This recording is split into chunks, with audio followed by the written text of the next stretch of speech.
even though last year was his first ever victory here in any class. He said before that he didn't like it, but true to his form, he just keeps on learning and he keeps on winning, and it just goes to show that the best can get better. Valentino Rossi, a prime example of that. Looking for his first successive win since Estoril last year. It's strange to think, because we do just assume that Rossi has just been unbeatable for the last couple of years. It's strange to think that he hasn't won 2 races on the trot since Brazil last year. Looking to do that today. Alex Barros on the Yamaha, on the front row, riding this bike for the very first time. Just talking to the French circuit organisers here. Smile on his face, but well, I'm sure he's feeling very serious now, because the clouds loom in spots of rain. It seems to me, Gav, from here anyway, they continue to fall. Yeah, I'm just down with John Hopkins on 11th place on the grid. John, a fantastic race for you in Jerez. You had problems, but you still managed to stay on that bike. Fantastic for you there. Really hard for us to judge here what the weather's going to do. Yeah, I mean, it's you know, sprinkling a bit, track off and on, but just worried about the race, you know. Just really want to get a good start, and hopefully the weather holds out, get a good start, and see what I can do. Your second year of Grand Prix racing now, you've really come on a lot, and you must be really proud of how you're performing and how, you know, you're getting those top 10 finishes, and you're looking like you're up there to challenge.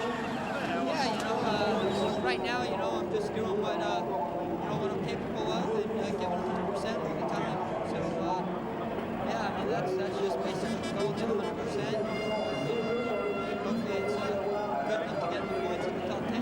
Let's hope it stays dry for you today and there's no problems with that clutch lever again. Yeah, John Hopkins, of course, who rode to 7th position at Jerez after losing his clutch lever from the second lap. What a ride that was from Hopkins. Just looking at his fellow 20-year-old on the front row, Marco Melandri. Max Biaggi starts from the second row. As I say, he won here just 2 years ago on the 500 Yamaha. Finished third here last year when the rain stopped the race after 21 laps, featuring Valentino Rossi, Kawa second. Wondering if we'll get a similar situation this year. Carlos Checa on the second row there. Just to qualify, Gav, if we do get rain in this race, it doesn't matter how much of the race has been completed. Unlike last year, we will have a straight drag race over 3 laps, won't we? Yeah, basically, at the beginning of the season, there was all the talk about this neutralisation of a race, and we'd have a rolling start, you know, like you see in some American series. However, since then, and since obviously there's been a lot of safety concerns since the first Grand Prix in Suzuka, that's been changed by the FAM, that's been changed by the Grand Prix Commission who comes to the races. So what we have now is that they will join up if there was race, and let's hope there isn't, sorry, if there's rain, let's hope there isn't rain during this race here today. What they'll do is they'll just form up again, minimum 3 laps, so if there's 2 laps remaining, we have a 3-lap race. It's just a race to the flag. It's basically, it's good for us, isn't it? You get someone to cross behind that checker flag with a hand in the air, and that's always nice to see. And I think the riders are happy with that result of the meetings. Well, Carlos Checa, Sete Gibernau both on the second row. Toru Kawa making up that second row in 8th position. And front of the third row, Shinji Nakano on the Yamaha. Another good, consistent qualifying position for Shinji Nakano. 7th position in the championship at the moment with 20 points. He used to live in France actually when he spent all those years with the Tech 3 Yamaha squad. They brought him over to Europe from Japan after he quit his engineering degree to come and race 250s. Just gone from strength to strength since then, hasn't he? And another famous Japanese Yamaha rider, Norikabe, riding here this weekend as a wild card.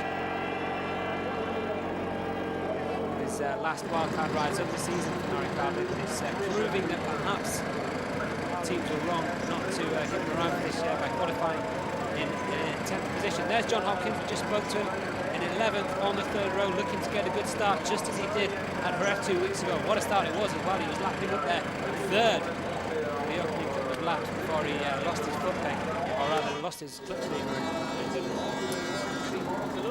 To ride for the rest of the race without it. Next to him on the grid, the 2-stroke prototype. We've seen the 4-stroke in qualifying. They decided not to race it. They will race it in Mugello in 2 weeks' time. This is definitely the final fling for the 2-strokes. Jeremy McWilliams, he was quickest in the rain in the morning and the afternoon yesterday. He'll be looking to those clouds, praying for a burst of rain. Here's come. that sort of area. I'll tell you now, it's not too bad weather-wise. There's some dark clouds about, but I really don't think it's probably going to rain. Here's Nicky Hayden alongside him. Mick Doohan, of course, 5 times world champion. For a great deal of support to Nicky Hayden. Nicky Hayden's done well, but he's had a couple of big crashes here at Le Mans. As have many riders in the very difficult conditions. It'll be interesting to see exactly what he does. Now, Troy Bayliss, former world superbike champion, former British champion, 3rd at Jerez last, 2 weeks ago, riding the Ducati. What an incredible MotoGP debut this Australian has made. Typical Australian there. Any sign of tension on the grid, Troy? No, he just yawns. It looks like he's just getting out of bed there, doesn't he, Troy? Very, very relaxed there, but I'm sure he's fired up for this race. And so if you can just come in there, I'm here with Kenny Roberts, obviously team manager for the Proton KR team. Kenny, had quite a special weekend for your team to see that V5 finally out on the track. That pipe dream is now there and it's on the track.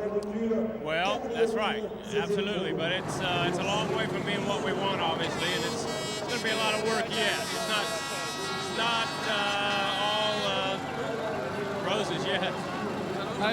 When I spoke to Jeremy yesterday, and I think you're one of the few teams perhaps were praying for rain perhaps this morning. You said maybe that's the best chance you have if this is going to be the last race for the 2-stroke as well.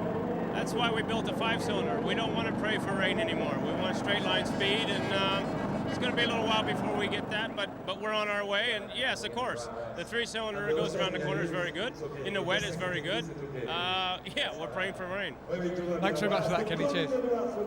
Well, Kenny Roberts now living in England. Obviously, he's getting the right idea of things. Don't know about praying for rain, it just comes. But a remarkable job by the Proton KR team to produce that 5-cylinder 4-stroke machine. Glorious sound it produced. I think everybody wishes them well. Well, we talk about one Kenny Roberts, we come on to another. Not such a happy time for Kenny Jr., of course, the world champion 3 years ago. Yeah, struggling on that Suzuki. We heard that it was Kenny who requested Jean-Michel Bale to come and test the Suzuki at Barcelona last week, where he pinpointed some of the problems that they've been having, and Kenny said they were exactly the same that he's been complaining about. Hopefully 2 voices will be stronger than one as they ask for those changes. Nice image there from Noriyuki Haga. Yeah. Still present for the cameraman on the 5th row. Haga starts from 18th. Next to him on the grid, we used to race together in World Superbikes. They raced together in the Suzuka 8-hour as well. Colin Edwards, struggling Nick, isn't he, at the moment?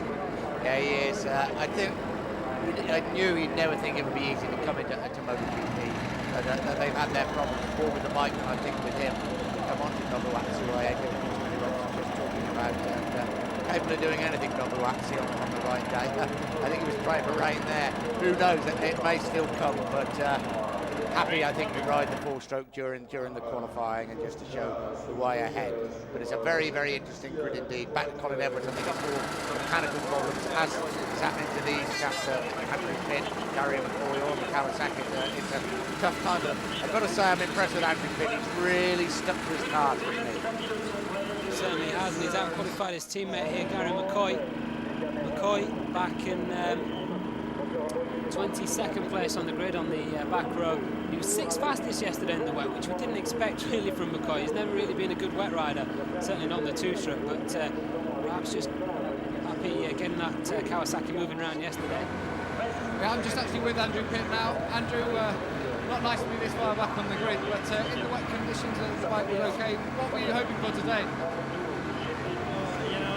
It's never much fun racing in the rain, but I think it would have been a better result for Gary and I if it was raining. But I think I can hang on to a few of these other guys and maybe race with them today. We had a good warm-up this morning, so hopefully I can get in amongst a few of the guys in front of me. It's never nice when you see these dark clouds overhead and you don't know what's going to happen. No, not when it's spitting rain too.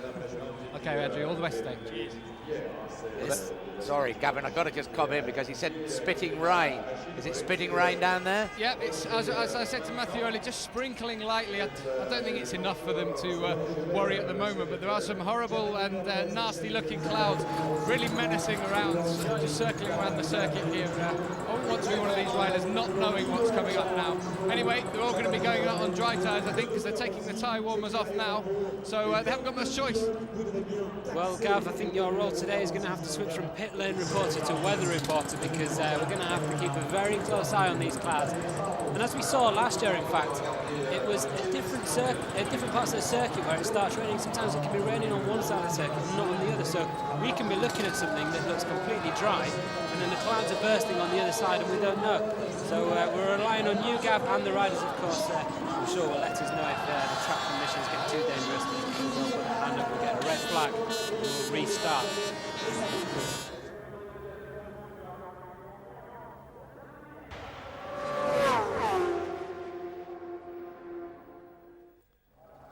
It's the 4th round of the World Championships at the Bugatti circuit here at Le Mans, 4.180 metre track.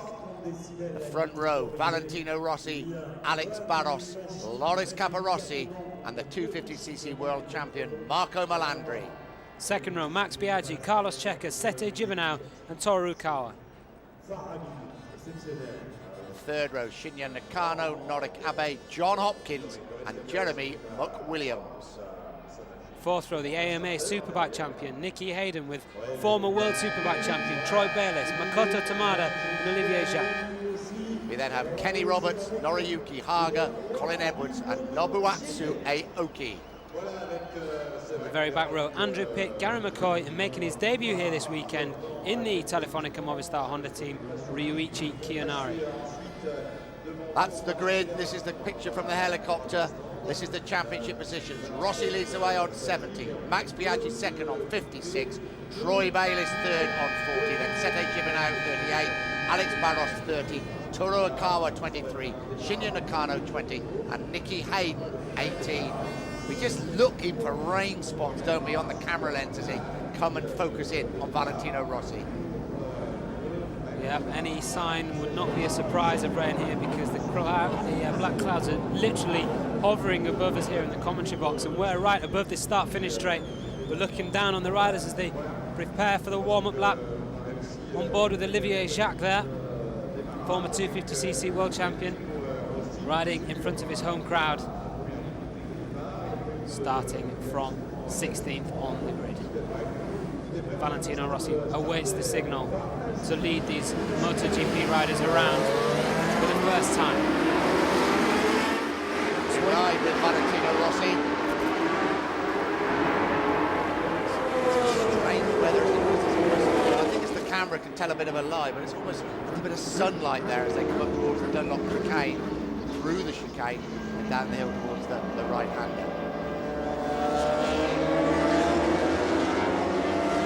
Here in pit lane, the sunlight's really not breaking through. It really does look very ominous indeed. But fingers crossed that it's not going to rain, because it'll be a fantastic race if it doesn't. But we always get something interesting if the rain comes anyway.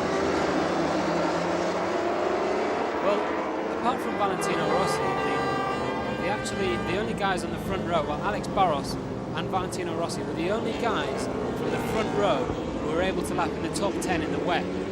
So there's a real contrast between the guys who are quick in the wet and the guys who are quick in the dry, apart from maybe Barros and Rossi, who've been consistent. Rossi obviously quickest in the dry, on pole position. He was second fastest in the wet. The fastest men in the wet were the protons of Jeremy McWilliams and Nobuatsu Aoki. And they're further down on the grid, McWilliams in 12th, Aoki even further back in 20th. So if this is a wet and a dry race, then we could see two very different races, and probably one very familiar end result. Right there. Valentino Rossi showed he can ride in the wet and the dry. Jeremy Williams may have something to say about that, but let's keep our fingers crossed, because riding these monsters that are capable of over 200 miles an hour in wet, slippery conditions is dangerous. It's certainly nobody's idea of fun. As the riders make their way back, you can just see where the 24-hour car circuit joins the Bugatti circuit here at Le Mans. The grid now forming up for round 4 of the MotoGP World Championship.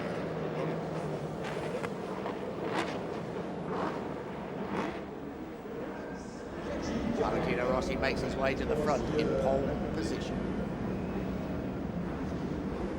Just get a glimpse there of his great rival Max Biaggi starting from the second row. So the red flag is being shown. 28 laps of this Le Mans Bugatti circuit. It's round 4 of the MotoGP World Championships. There's worries about the weather. Will it stay dry? The lights are now going to go to red. This 28 lap race will be underway any moment now. The red flag is taken away. Valentino Rossi, Alex Barros, Loris Capirossi and Marco Melandri on the front row of the grid. A little bit of sunshine, a good start by Rossi, a good start by Capirossi, and not a bad start by Barros. Good start by Barros, but it's Capirossi who leads the way into the first corner on that number 65 Ducati. Rossi follows him. Barros on the inside of Rossi into that quick right-hander that brings them round through to the chicane. Excellent start for, I think that's Noric Abe as well in 4th place, but it's Capirossi leading the way from Rossi, Barros, Abe, and then one of the Pons Hondas, Biagio Rukawa. We ride with Valentino Rossi. The man in front of him is great rival Loris Capirossi on the Ducati, and Capirossi and Ducati lead the way once again. Up the hill they come, under the bridge, they break for the right-hander, and here comes Alex Barros absolutely out of nowhere, late on the brakes, he runs it wide. Capirossi hangs on to first place. Barros, I think, is just hung on to second place, and Rossi looks all around him and say, where are they coming from? Capirossi, Barros and Rossi. And this looks like being a tremendous race. Let's please hope it remains dry. Some really hard-charging Yamahas out there, aren't there, with Barros and Abe, but it's the Ducati that still leads the way now after Barros just ran wide. He just managed to shut the door on Rossi.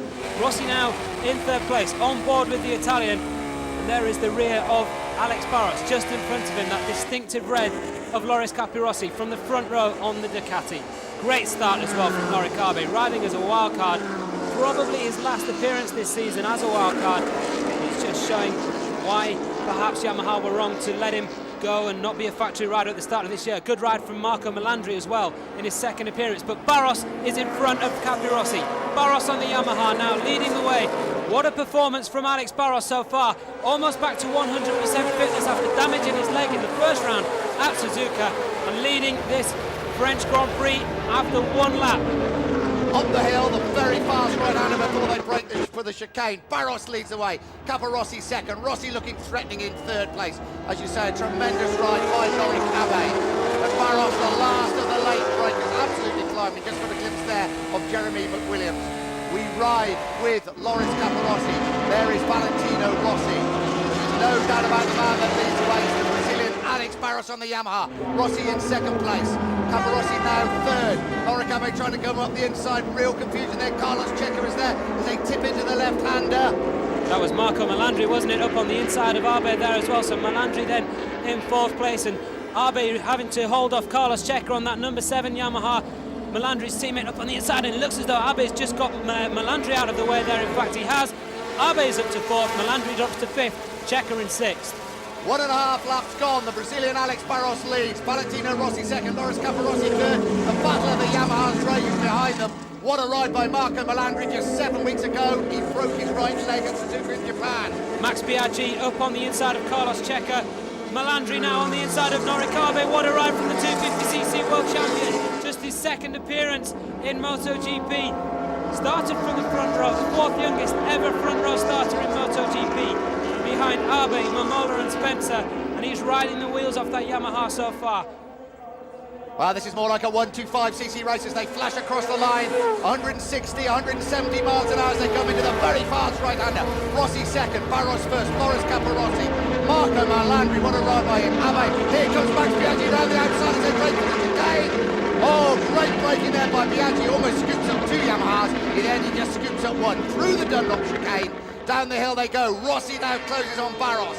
Barros, as we keep telling you, is known as the last of the late breakers. He's not an easy man to pass, but if anybody is going to pass him, it's the world champion Valentino Rossi. But what a performance by the Yamahas after such a disappointing season.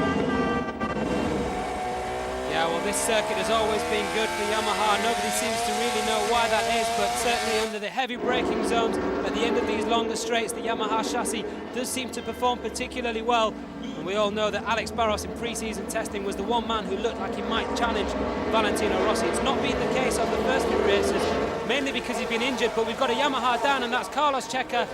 Checa's race is ended early. Disappointment for the Spaniard. He retired in Jerez 2 weeks ago.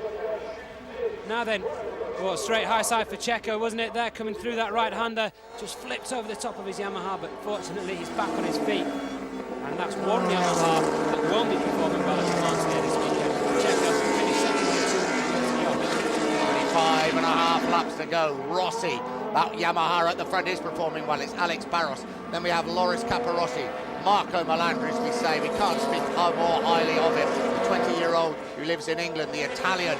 Right behind now, Loris Capirossi, then Max Biaggi. Behind Max Biaggi, Sete Gibernau, who won, of course, the Africa's Grand Prix 4 weeks ago. Marco Melandri has got past Loris Capirossi. At the front, Alex Barros still fights off Valentino Rossi as they go through the chicane. But what a ride by Melandri. Max Biaggi is behind him. Yep, Capirossi just losing pace now after leading the race at the start. Capirossi is now down to 5th place. Melandri's up to 3rd and Biaggi's up to 4th. So great speed from the Yamaha down the straight there to get past Capirossi. We know how fast that Ducati is, reaching 300 kilometers an hour at some points of this circuit, particularly going into that right-hander at the end of the straight. We're looking at Sete Gibernau and Toro Rukawa both moving past Loris Capirossi as well, and Arbe also, so Capirossi really losing ground now. Rossi right behind the rear wheel there of Alex Barros, leads the way. Melandri, Biaggi, Gibernau. There's Kenny Roberts, the world champion, 3 years ago, riding the two-stroke Suzuki. At the front, though, it's Barros that still leads the way. Rossi right behind him. Melandri coming under pressure from Max Biaggi. Down in pit lane, Gavin. Tyre choice could be vital. What have they made? I don't think tyre life's really a problem, but the interesting thing is you've got Valentino Rossi and Max Biaggi both have a front and rear hard tyre, where Alex Barros is leading the way at the moment at the front and rear medium tyre. So that means these tyres are a little softer and probably go off a little bit quicker than the hard tyres of Rossi and Biaggi. It really surprises me that those two have gone out on the hard tyres. It's not warm out there at the moment. This track is old and it's slippery as well. But as they come down this front straight, Alex Barros is still leading the way from Valentino Rossi. Yeah, Biaggi just holding off, Barros just holding off an attack from Rossi on that last lap. Rossi looked to get at the inside of him. No doubt that Rossi wants to get past Barros at the front and control this race, but at the moment it's the Brazilian, the 31-year-old from Sao Paulo, as we see Max Biaggi get past Marco Melandri for 3rd place. So Biaggi up into 3rd place. Melandri is relegated to 4th. Right behind them is Sete Gibernau. Then a little bit of a gap, and we have Noriega Haag having a very, very good ride indeed in 6th place. But at the front, Barros doesn't want Rossi to go through. Biaggi has moved into 3rd place. Then Marco Melandri. Then Sete Gibernau. Round the left they go. This circuit is all stop and start for these MotoGP machines. Rossi's had one go at Barros. He probably thinks, no, I'll just wait a minute and try and work out where I can do it again. Biaggi, Melandri, Gibernau. 23 and a half laps to go. It's dry out there at the moment. This is round 4 of the World Championship. And what a race it's turning out to be. Biaggi's had a great season so far. Marco Melandri, 20 years old, 250 champion, and Rossi does it again. Up the inside of Alex Barros. The last of the late breakers does not let him through. You were just talking earlier on, Matthew, about how the Yamaha has always performed well here. That was thought to be, I think, because the YZR 500, the old two-stroke bike that was riding until last year, it had a bit of a higher ride height than the Honda. It was a bit more agile around these corners. The chassis was a bit better, and so they felt that, that's why Yamaha always performed well. Honda, though, seems to produce something almost out of the box that seems to go around corners just as well as that. And Rossi showed that so much that he is strong in the corners as well as down the straight. Well, there's the battle for 4th place between Max Biaggi and Marco Melandri, the two Italians, and coming up strongly behind Melandri now is Sete Gibernau, the fastest lap of the race so far, a 1:37.345 from Gibernau on that factory Honda. Continues to adapt to that factory Honda after riding it for the first time at Jerez 2 weeks ago. And back there you will see the name of Kiyonari, Ryuichi Kiyonari, a young Japanese rider who's riding alongside Gibernau, now taking the place of the late Daijiro Kato in that Telefonica team. And there's Loris Capirossi in the pit. Yeah, just to say, Loris Capirossi just entered the pits on the Ducati, so that's the Italian out of the race. Another non-podium finish for him. He's not having a good time of it this year so far, Loris Capirossi. Another man down there as well, Gav, Nobuatsu Aoki on the two-stroke Proton. That's the end of the race for Aoki. This is a tremendous battle now for 3rd place. Biaggi hanging on to 3rd place. Sete Gibernau and Marco Melandri just behind him. At the front, Barros still hangs on. They go through the chicane. And another faller into the dirt. Oh, it's Bayliss, so both Ducatis are out of the race. What a disappointment after so much excitement in the early part of the season. Troy Bayliss loses the front end. It's not sparks from his boots this time. It's sparks from the footrest. Both Ducatis out of the race after just 22 and a half laps to go. And at the front, the battle still rages. Barros holding off Rossi as they cross the line. Fastest part of the circuit, a little bit of weak sunshine. Rossi thinks about coming up the inside as they break for the chicane. Doesn't do so, and it just appears that he's holding firm at the moment. He will strike. Can Barros fight back? We're about to find out. Sete Gibernau's got past Marco Melandri into fourth place with the fastest lap of the race again so far, a 1:36.858. That's quicker than the pace being set at the front by Alex Barros and Valentino Rossi. Barros and Rossi both lapping in 1:33.3. Biaggi at 1:36.9, Gibernau 1:36.8. So we could see the two Hondas of Biaggi and Gibernau close the gap on the front runners, Barros and Rossi. We ride with Valentino Rossi. He's desperate to get past Alex Barros. He knows what's happening behind him. On the brakes comes Rossi. He's out-braked Alex Barros, has he? Yes. Rossi leads the way on the Honda. Barros, the Brazilian, relegated to second on the Yamaha. They come down the short back straight down before they have the break for the chicane. Rossi is going to try and open up the advantage because he knows the chasers headed by Biaggi, Gibernau and Melandri are going to push him hard. There is Biaggi, there's Gibernau. Turo Akawa has now got past Marco Melandri. So Akawa, who finished second last year, past the 250cc world champion. Now, can Rossi open up that advantage, or can these men stay with him? We're just coming up towards the start and finish. When they cross the line, there will be 21 laps remaining. I'm just with Loris Capirossi now in the Dictati pit. Loris, can you explain to us what happened there? Yeah, I don't say exactly what happened, but I have some problem with engine part of the engine. We switch off sometimes, and I start not working and I stop. A bit more disappointment for you, but Mugello coming up now, going to be very important for you and the team. Yeah, I think for all team it's very important. I hope to have more good luck in Mugello. Okay, let's hope so too. Thanks a lot. What a race that will be in 2 weeks' time with the Ducatis of Capirossi and Bayliss taking on this Italian stallion at the front, Valentino Rossi. And now that front group of two has turned into a front group of four, as we half expected. Biaggi and Gibernau continuing to set a faster pace than Rossi and Barros, and catching up now with Barros. Can Rossi make a break from Barros at the front? We will find out. On board with Max Biaggi in third place, and there's the looming figure of Sete Gibernau, the fastest man on the track at the moment, in fourth position. Sete Gibernau, great disappointment, of course, at Jerez 2 weeks ago when he crashed out of the race, but he won the Africa's Grand Prix 4 weeks ago. That's very emotional victory. That's the gap at the front with 20 and a half laps to go. Rossi still leads the way. Alex Barros hanging on there grimly on the Yamaha as they break for the left. Oh, the rear wheel of that Yamaha just skips across the track. Hard braking by Barros. Biaggi closes up and Sete Gibernau behind him. Now Biaggi, Matthew, got a good record here at Le Mans.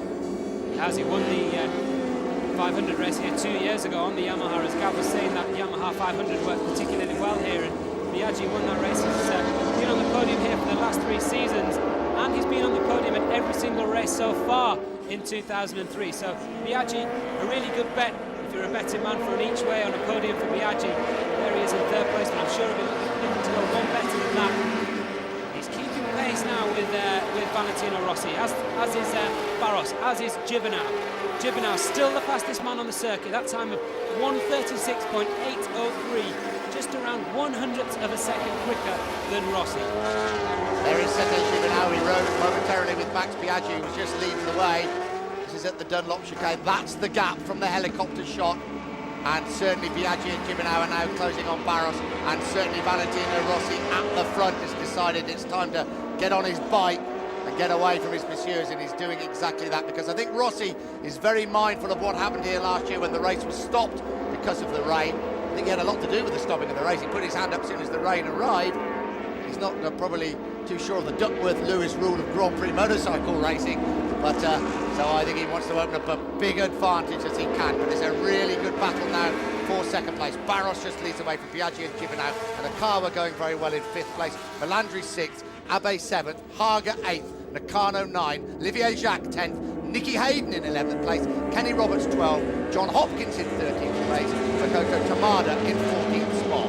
Biaggi coming under pressure now from Sete Gibernau. Well, Biaggi's got to keep one eye on the front and one eye on the back, because Gibernau is getting round the outside of him there, is he? No. Well, I thought for a moment that Biaggi was starting to put pressure on Alex Barros, but it's Sete Gibernau now who's giving Biaggi the most problems. Gibernau, as we were saying, the fastest man on the circuit at the moment, but it looks as though he's been held up a little bit now by Biaggi. I don't know if it's camera angle or what it is, but certainly Barros, Biaggi and Gibernau were closing a little bit as Piaggi almost runs it wide, doesn't he? Closing a little bit on Valentino Rossi at the front. He hasn't got away in the same similar fashion as he did in Jerez 2 weeks ago. Well, now here's a surprise for you. The fastest man on the circuit now is Noriyuki Haga. As you can see there on the top left of your screen, that red helmet by the side of Haga's name, meaning that he's set the fastest lap of the race so far, a 1:36.6. That's around half a second quicker than Valentino Rossi at the front of the pack, and a good second quicker than the man in front of him, Noric Abe. So Haga running in 8th position, closing quick on Abe in 7th, and he's only 5 seconds behind Rossi, so Haga has got a good chance here of getting up to the front group and maybe even challenging for a first podium in MotoGP. Jeremy McWilliams on the Oxfordshire-built Proton KR 2-stroke, currently in 14th place. But look at Noriega Haga, the darling of the World Superbike fans. And this is the best performance we've seen from him, certainly in a MotoGP race. But at the front, Barros leads the charge, and it's the gap of about half a second at the moment. And I think visibly that Barros is leading the charge of Piaggi and Gibernau, and they are closing on Rossi, and that's just what we want with 18 and a half laps to go of this round 4 of the MotoGP World Championship. Alex Barros has been receiving treatment from the Brazilian football physio, so the top man. He told us in the press conference he couldn't play centre forward yet, but can still ride a 200-mile-an-hour motorbike. That's the gap as they cross the line. 18 laps to go, this French Grand Prix at Le Mans. Rossi leads, Barros second, Piaggi third, then Gibernau, Makawa, Melandri, Haga the man that's flying, Noric Abe in 8th place, Shinya Nakano 9th, and Olivier Jacques, the Frenchman, in 10th place, the former 250cc world champion. In fact, we're on board now with Olivier Jacques. There he is in 10th place, riding in front of his home crowd, and as you can see behind him, Roberts, Hayden, Tamada, McWilliams on that British-built 2-stroke in its final appearance. Proton Team KR will bring out their V5 4-stroke to race at Mugello. They brought it out briefly for qualifying here this weekend, but it will race at Mugello in 2 weeks' time. That's exciting news for British motorcycling and exciting news for MotoGP. Back on board with Olivier Jacques. At the front, Rossi, Barros, Piaggi and Gibernau. Just seems that Rossi probably got a bit of a hurry-up signal from his Australian pit crew, because the gap is just under 1 second. Piaggi still coming under pressure from Gibernau. Gibernau tries to pull alongside the Italian, isn't able to do so. Piaggi, of course, has switched from Honda to Honda from Yamaha, and he's been very impressive this season. Well, he has. He's been consistent, Nick, hasn't he? He's been on the front row in every race apart from this one. He's been on the podium at every race. And he's been getting some extra training as well. I've heard that he's been training with the Monaco football team. He lives in Monaco, so it's kind of like a second home race for him here at Le Mans. But he's good friends with Didier Deschamps, who's the coach at Monaco, and he's been training with the team every Monday. So he's a good football player as well as Max Piaggi. And so maybe those extra training sessions will be paying off here this weekend. At the moment, he's keeping touch with the leading pair, Rossi and Barros. But is Rossi now just starting to edge away? 1.173 seconds separate him from Alex Barros. And these two Hondas, Piaggi and Gibernau, really have to try and get past Barros as quick as possible, because it doesn't look quite as though the Yamaha is capable of sticking with that Honda of Rossi at the moment. I'm just with Hervé Poncharal, who's obviously team manager for Alex Barros in second position. He's having a great race so far, Hervé. Yeah, that's really great, because after such a disappointing start of the season, you know, we are so happy to see Alex back on front. You know, sure, we've been working a lot with our bike and with the whole Yamaha crew in Mugello, but I think also the fact that Alex has a complete recovery is helping us a lot. But you know, he's trying his best, he's trying very hard, but he's a bit alone in the middle of the pack. Let's see if he can catch up Rossi and make a real race of it now. I don't think it's possible at the moment. You know, if we ended up second or even, you know, top 3 position, we'll be very happy today. Okay, thanks very much, Hervé. Well, I think a few men, namely Max Piaggi, Sete Gibernau, Toro Kawa, have got something to say about finishing that position. Here is Noriega Haga in 7th place. And he really is having a good ride. This is an impressive performance, as it is by Marco Melandri, 250cc world champion. Of course, Marco Melandri coming under pressure there from Shinya Nakano. But Melandri, 7 weeks ago, he broke his right leg very, very badly indeed in practice crash for the Japanese Grand Prix at Suzuka. It would have been his first MotoGP race, but here he is, really scrapping it with these top men. Rossi has crossed the line. Look to see what the gap is going to be. It's 2.3 seconds. He's opening up the advantage. It's going to be a race for second place once again. Yeah, Now this is the race for 6th place between Haga, Melandri and Abe.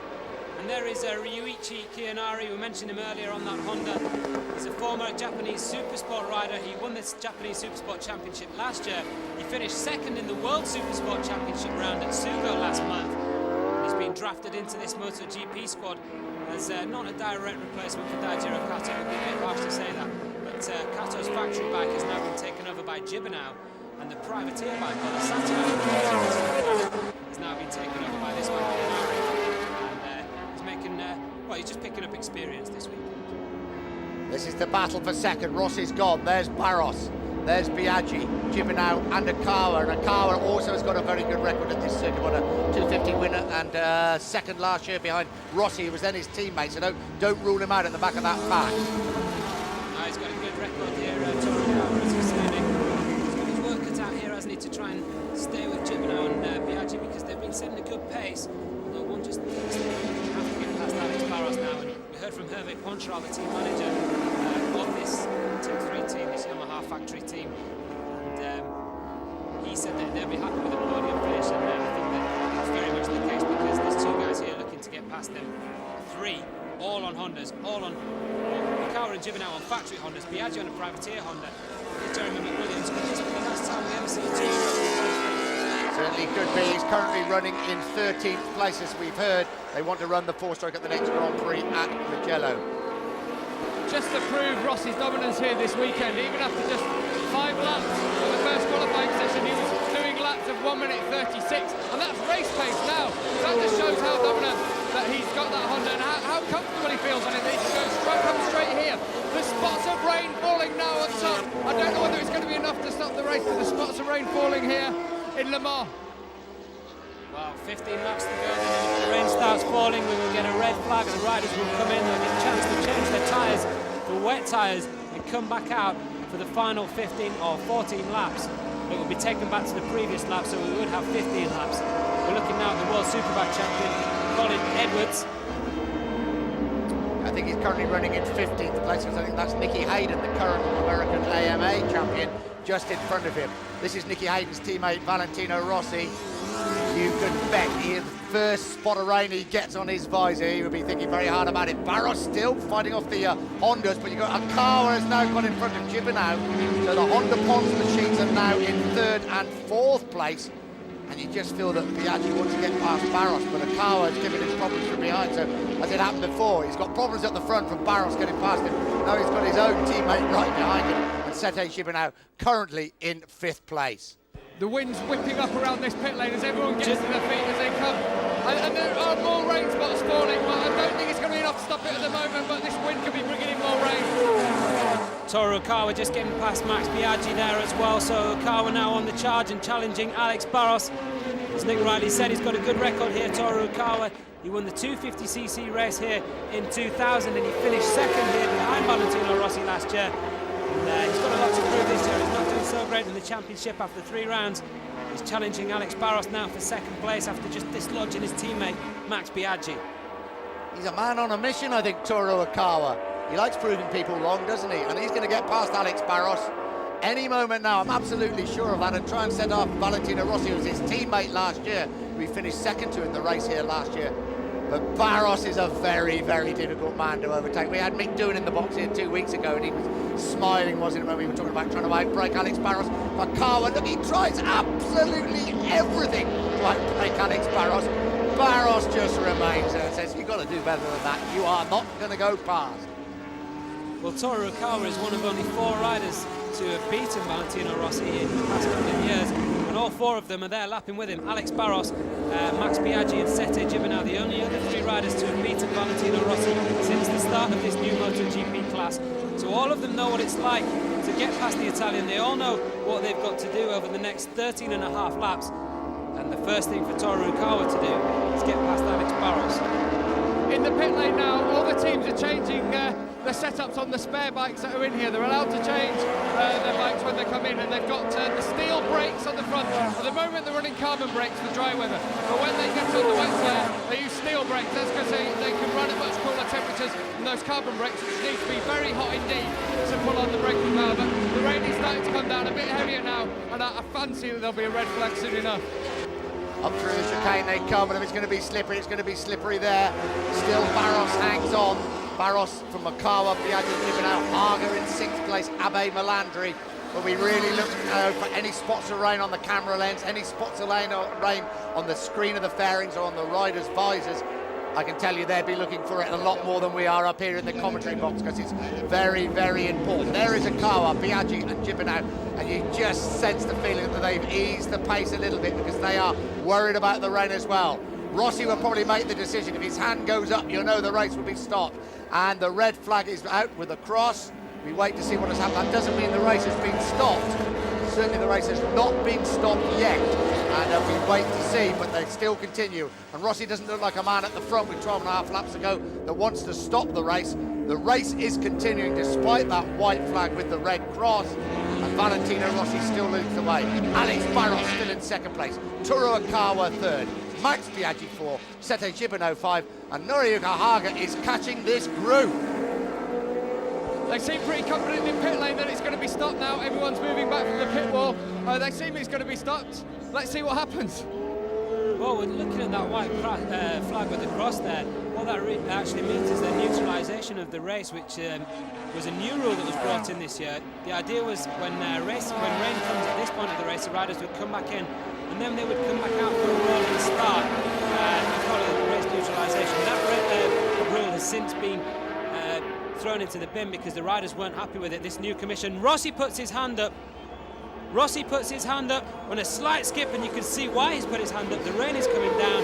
These guys are on slick tyres, and as the race leader, Valentino Rossi brings a halt to the MotoGP race with 12 laps to go. There's the red flag.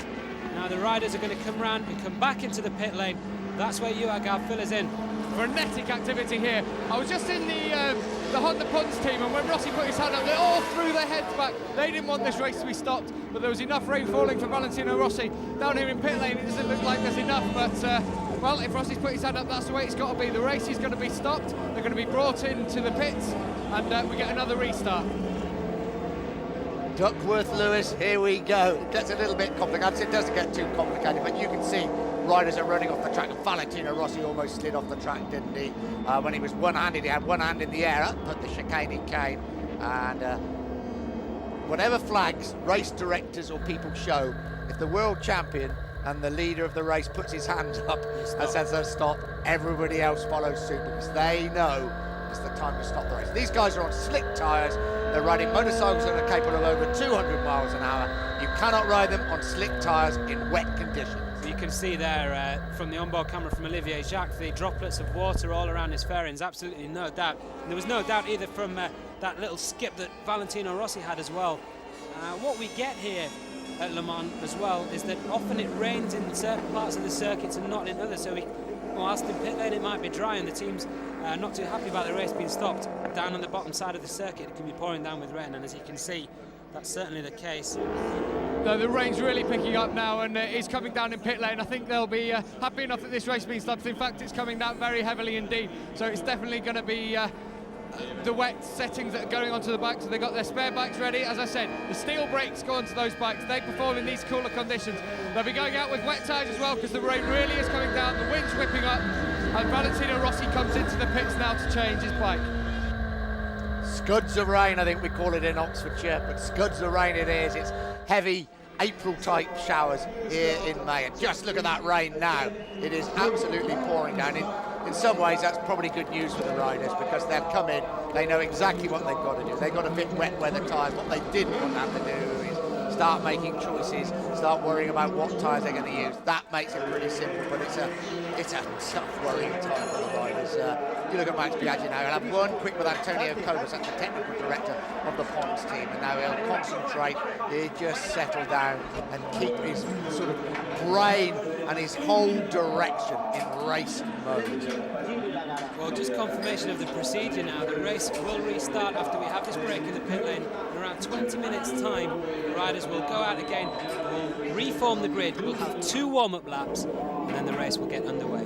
I've just been speaking with Mike Trimby, who works for Ear to Hear, and he's just confirmed there'll be 13 laps of this race remaining when they go out there. Now the race, that restarted race, will be declared a wet race, so if there's any more rain, then the race won't be stopped again. Now the riders are going to have to make a decision. Do they go for the full wets? Do they go for half wets? That's tyres that are almost slick but have got some cuts in them. There's all sorts of combinations that they can go for. They've got a really tough decision now, but the rain is coming down, so it looks like it'll probably be at full wets because this track's really dampening up now. Well, glad you 2 lads are here because you've explained that absolutely perfectly to me. But it's a tough time for the riders. There's decisions to be made about the tyres there in the middle of race mode. And it's very, very hard indeed. And of course, then they take their aggregate times, don't they, from both legs really of the race. They add them together, and then that comes for the whole race time. That's how you do it. It's still a 28-lap race, isn't it? But it's just run in 2 parts. And it sounds complicated, but I don't think it's quite as complicated when it actually gets underway.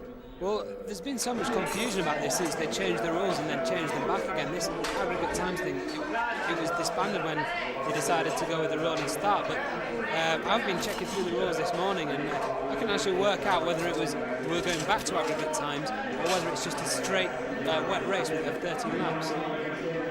What the team's doing now is they're measuring as well 13 laps fuel. Because they're going onto the spare bike and they didn't know how much fuel had to be in that spare bike, they're going to have to measure out the right amount of fuel to go into the bike so it'll last just to the end of the race. Obviously, if you get that just right, you've got a bit lighter bike and you obviously got a bit more of a chance to be up there. Well, while you're there, Gavin, we just got to get this absolutely clarified. The race is going to be run in 2 parts. Now, there's going to be 13 laps for this second race that looks like it's going to be held in the rain. Now, do we just take the results from that race, or do they run the aggregate times from the first race that was run in the try and stop, and then the second race? Well, that was a confusion. I was with Matthew and we were looking at the rules, and unfortunately it's not clarified because basically when this race neutralisation came about, it said it's going to be a race to the flag. And as far as I'm concerned, it's going to be a race to the flag. So the fact that Rossi had that advantage over Alex Barros, I don't think makes a difference whatsoever. I think that they've now got 13 laps to fight it out all over again. Well, if you could find Mike Trimby, the man with the rule book, he could just clarify that. But obviously, the grid will line up, one would imagine, then, in the positions in which they finished the last race that was stopped. The previous lap, yeah. And, well, it plays right into this man's hand, doesn't it? Jeremy McWilliams, the final race for the 2-stroke, and McWilliams, I think, he was down in about 14th place. Yeah, McWilliams, well, actually, he was up to 12th by the end of that lap. So McWilliams from 12th, he was the quickest man in the wet yesterday on that 2-stroke prototype. Rossi was second quickest, but starting from the 3rd row of this reshuffle grid, McWilliams could be one to watch. I'm just down here with Gary Taylor, who's team manager of Team Suzuki, and he's clarified it for me. It's a race to the flag here, isn't it? It is. The first race has just finished. The starting order will be how they finish that section. So it's a race all on its own. A lot of people asking questions, expecting that Suzuki to be up at the top. I know you're disappointed and you want to see it up there. The team are working so hard to get it back up there, aren't they? So we're doing everything we can, but we've got to be patient and wait for the factory to give us the next generation of bike. Riders doing everything they can, and it takes hard, and it's particularly hard when you've not got any results to feed off, no energy to get from that. Okay, Gary, well, let's hope that this continues, because otherwise, because it's not going to stop now for any more rain, so it's going to have to be full wets probably. Well, you know, that's going to be the last minute decision. It's easing off as we speak, but it's very, very slippery. It has been a week when it's been wet, so probably going to veer towards full wets, for sure. Okay, thanks so much, Gary. Well, thank you, Gavin. You clarified that situation. It's now coming up on the screen as well, so that's very, very clear indeed. And, well, tyre choice, I can tell you, the teams, the riders, the tyre technicians will leave it to the very, very last moment before making any sort of decision what tyres they're going to use. We had a helicopter shot, Gavin, just before you were talking to Gary Taylor, and the rain was absolutely pouring down up above the circuit. But as he said, just looking out of the commentary box, we looked right over Bugatti's circuit. There's bits of, not sunshine, but bits of brightness in certain parts. It really does make the tyre choice a lottery. This is going to be a 13-lap dash to the flag drag, isn't it? And I think you're going to see tyre changes, tyre choices right until the very last moment before they actually go out on the track. So, just remind you, the MotoGP race has been stopped here at Le Mans with 13 laps to go because of rain. That means that now they will have a straight race of 13 laps. It will be declared a wet race, so that means that the race will not be stopped for any reason apart from, one would imagine, from a serious accident. The race will not be stopped, and tyre choice is going to be mighty important. That's going to be the grid. It's going to be Valentino Rossi, Alex Barros, Turo Okawa and Max Biaggi. Second row of the grid would be Sete Gibernau, Noriuka Haga, who rode so on, Haga, Norik Abe and Marco Melandri. And the fourth row of the grid, Shinya Nakano, Olivier Jacques, Kenny Roberts and Jeremy McWilliams. Watch him if it's going to remain wet as it is at the moment on those Bridgestone tyres, riding the two-stroke machine.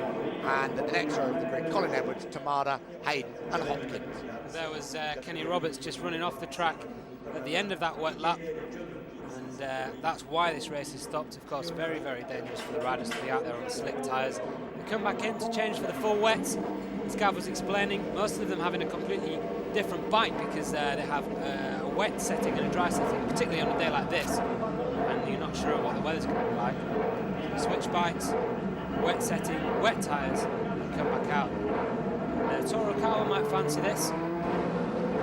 I was just down in Ryuichi Kiyanari, obviously the new Japanese rider who's come in, and what they were doing with his front tyres, they hadn't obviously got any front tyres on tyre warmers, so to warm up his tyres they've just got the starter mode, the starter engine, and they just run that instead of on the rear wheel where they normally use it to start the machines. They've been using it on the front tyre to warm it up, so he's going to be going out with a tyre that's maybe not warm enough at the moment.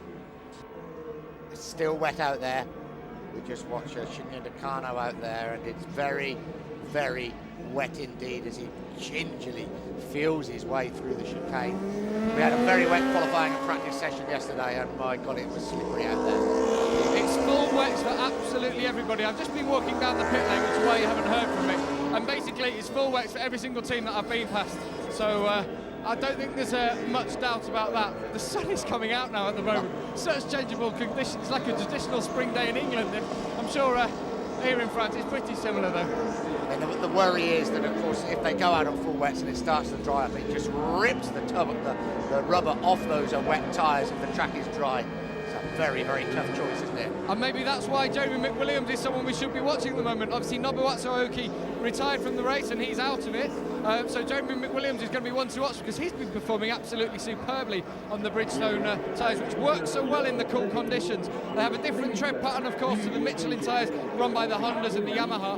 But the Bridgestone tyres, Makoto Tamada also had those on a Honda V5, but I don't think he's quite up to the pace of Jeremy McWilliams on that Proton, which can obviously carry the corner speed around those bends too.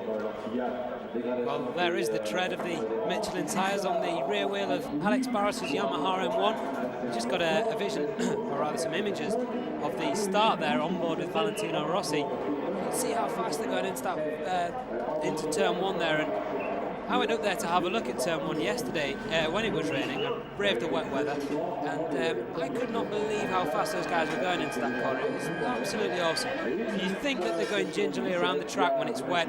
They look to be just taking it carefully, but when you go and stand next to it, especially going into turn one, which is almost a 300 kilometre an hour turn, it just blows you away. In the wet, you'd think they'd be taking it easy. They are not. They're absolutely flying.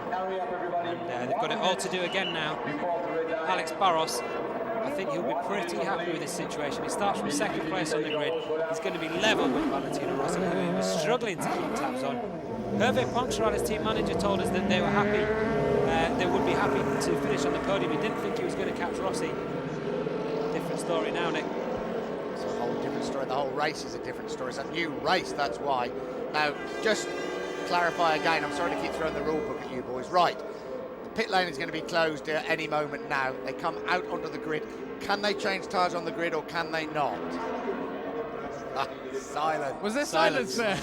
I've just seen there's been a couple of riders that drove straight through the pit lane on that. There was John Hopkins was one of them driving straight through there. I thought he was going to come in and change to maybe an intermediate tyre or something like that, but he hasn't, just driven straight through and got out the other side.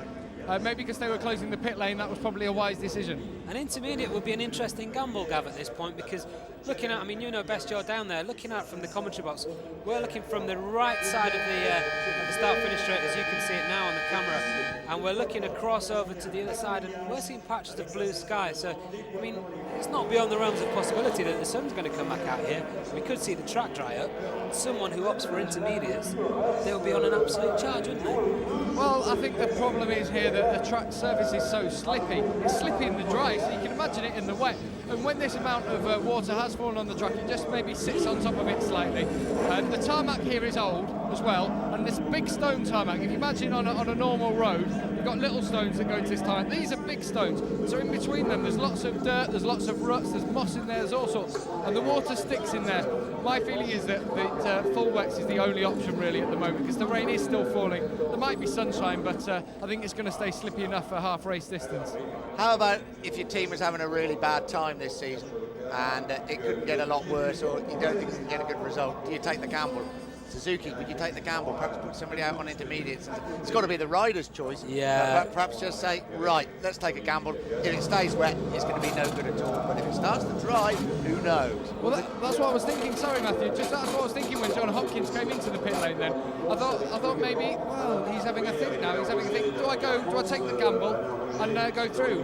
And well, obviously he didn't take that gamble at that time. Just as you're speaking, Gav, it looks as though Max Biaggi might be changing his front tyre there. I'm not too sure. They seem to be jacking it up anyway, which they usually don't do. They usually jack up the rear tyre, keep it on the tyre warmers, and just have the front resting on the ground. We'll see what happens there. But I think a gamble on intermediate tyres is not only a gamble for the race result, it can be a gamble for the rider's safety as well, can't it? And as you say, Nick, it's the rider's choice. And I think they would probably be well advised with such a slippery track to just stick to those extra grippy wets. I'm not sure what's going to happen now, because Biaggi's changing his rear and his front tyre at the moment, so I'm sure underneath that tyre warmer, I can't quite see it at the moment, but I'm sure there's an intermediate tyre waiting. You don't suddenly take your wet tyre and take it off to put on an even wetter one, not when the sun's shining now like it is. So I fear that's an intermediate tyre for Max Biaggi. Valentino Rossi's also got one on the side. We're going to see. It's going to have to be a last-minute choice for these teams, and I'll try and keep you up to date as much as I can, but there's quite a lot of riders out here on the grid, so to get around all of them is a bit of a chore. They might be dragging you off there pretty soon as well, Gav, so if you can emulate the lad in the 250 race who tried to give the flag to Tony Elias and got rugby tackled by the marshals, we'll be very proud. What I'm going to try and do is stick with these guys in the front row, see what they're going to choose. When they get the tyre warmers off, we'll have a look, and I think they're the guys that are going to be up there anyway. We've obviously got to look backwards at Jeremy McWilliams, but yeah, we'll have a see what these front row guys do. Yeah, I think that's absolutely the right thing to do, Gavin. Let's keep an eye on things, and well, they're keeping their options open, but this is the absolute worst scenario for the riders, for the teams and the tyre technicians. I tell you now, the riders would be a lot happier if the rain was pouring down. They'd know what to do, they'd be focused on the race, and everything would be, well, as they would want it. Now, they don't know what to do. Look, Alex Barros, what do we do? Talking about the bike, do I change to intermediate tyres?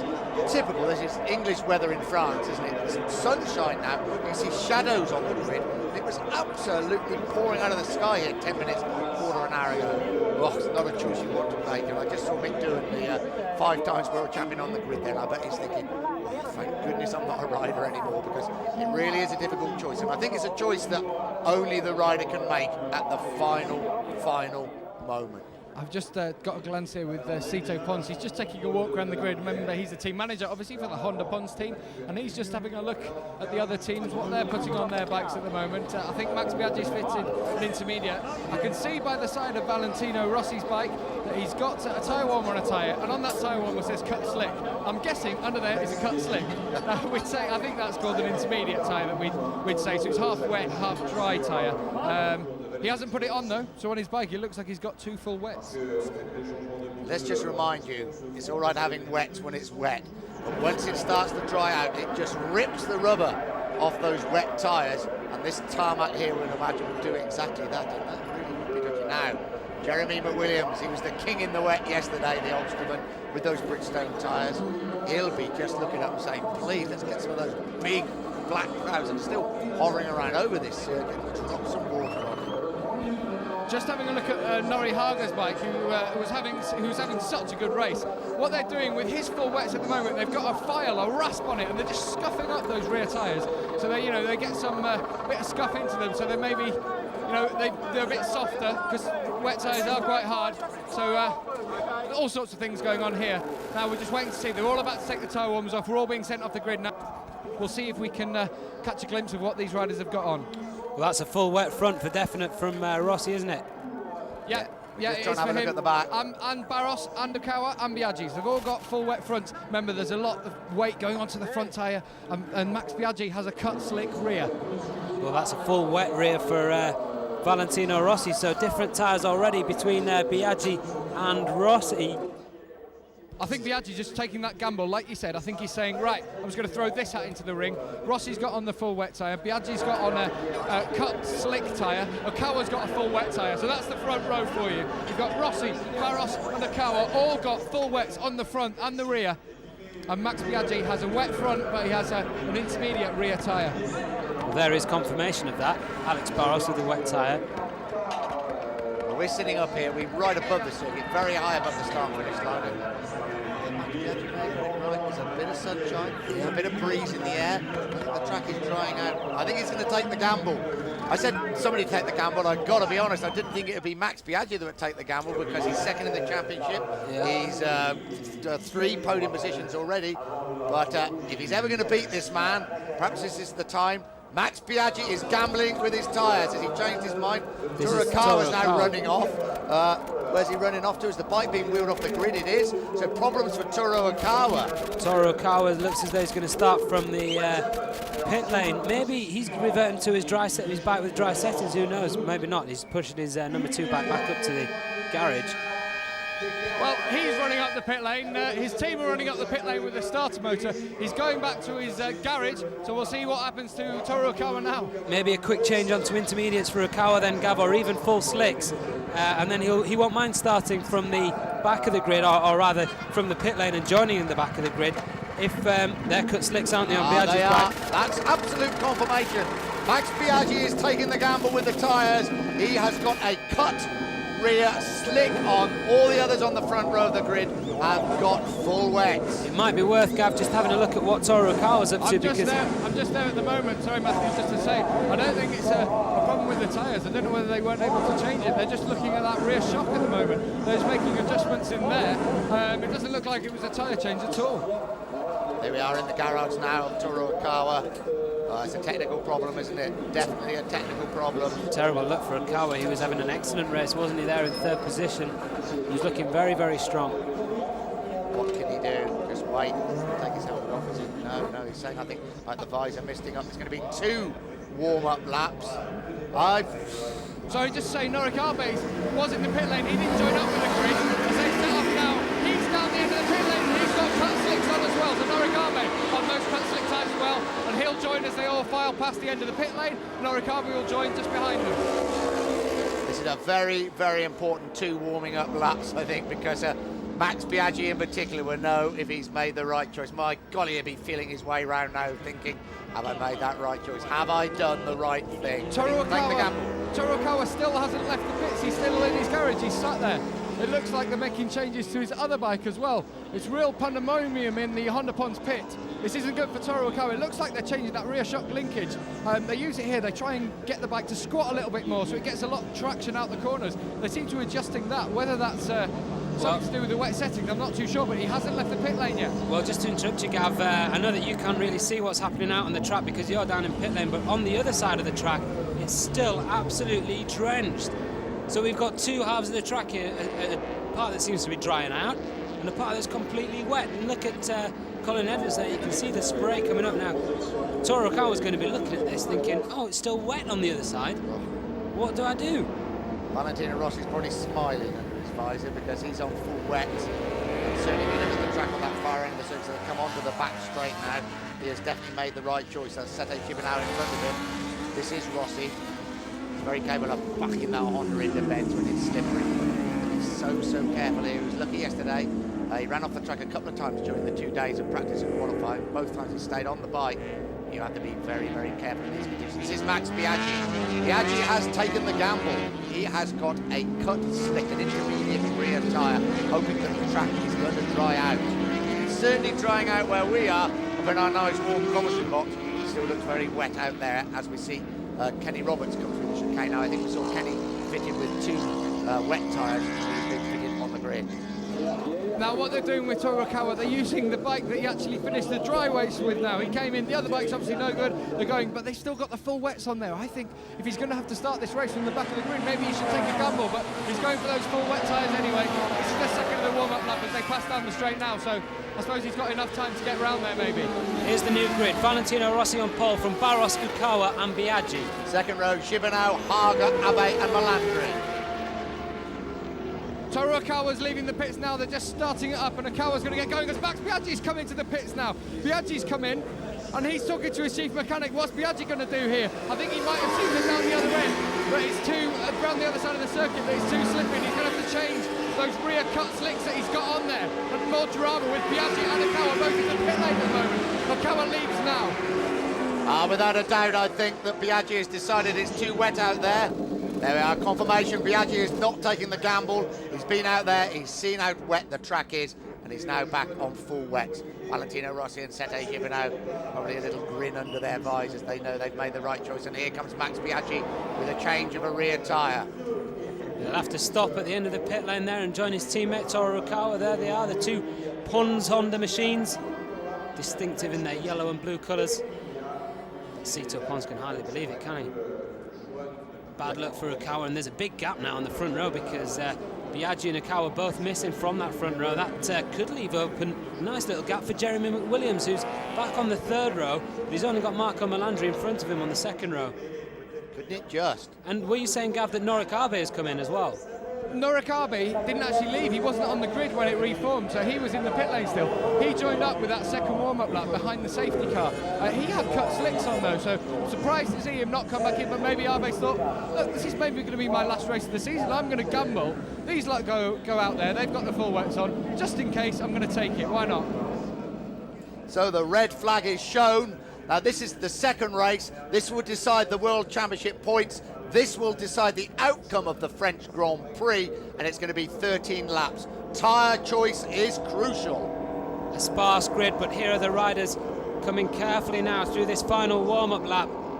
And several riders still in pit lane. That's why the grid looks a little bit sparse at the start of this race. There's Norik Abe starting from 7th on the reformed grid on the 2nd row. So Rossi, Barros on the front row. Only 2 men on the front row. Okawa and Biaggi both starting the race from pit lane. No. They are up the end of the pit lane now, it looks like. So, absolute drama down in pit lane.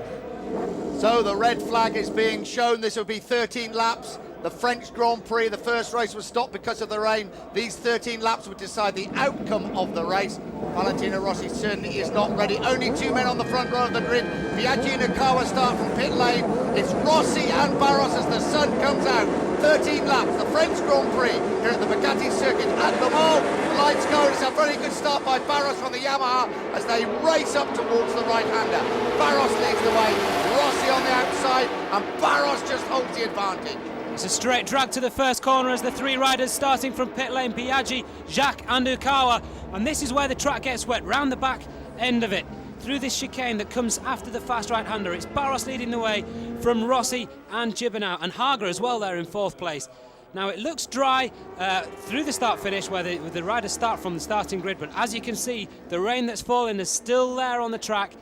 And this is a very, very tricky situation for these 4-stroke riders at the front. Barros leading the way from Rossi, Gibernau, Haga, Edwards and Gary McCoy, 6th fastest in the wet yesterday on the Kawasaki, and Gibernau moving past Rossi into 2nd. Well, somebody's going to take a bit of a gamble in these slippery conditions. It could be Sete Gibernau.